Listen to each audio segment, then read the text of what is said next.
Hey everyone, welcome back to the channel. I hope you're all doing great and staying informed. If you're new here, don't forget to hit that subscribe button for more market updates and analysis. Before we begin, a quick disclaimer. This content is purely educational.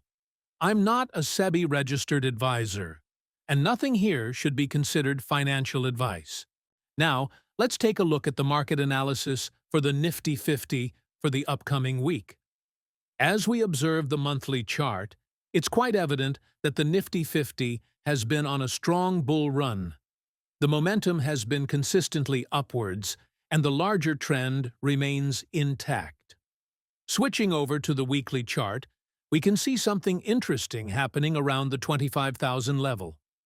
For the past 3 weeks, the market has faced resistance around this zone, with selling pressure emerging every time it touches 25,000. This week, too, the Nifty closed right at 25,000.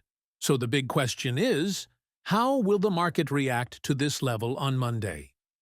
Let's dive into the 15-minute chart for a closer look. Here, the market made an attempt to break above 25,000 but faced a pullback.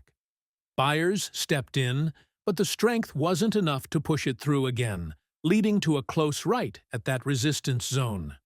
Possible scenarios for Monday. If the market opens with a gap up, we could expect a retest of 25,000, and if momentum builds, it may move toward 25,240, with some interim resistance possibly appearing near 25,125. On the other hand, if the market opens flat, there's a chance it may dip first, testing support levels like 24,900 or even 24,820, before attempting to head back up toward 25,000 and to 25,240. Worst-case setup. In a worst-case scenario, say, due to negative news or global events, if the market breaks below 24,700, we might see further downside towards 24,500. It is advisable not to see for selling between 25,000 and 24,700.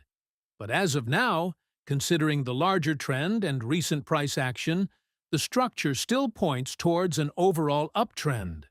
So that's the overview for the coming week. Remember, this analysis is for educational and informational purposes only. Always do your own research and consult a professional before making any financial decisions. If you found this helpful, leave a like and share your thoughts in the comments below. Thanks for watching, and I'll see you in the next update.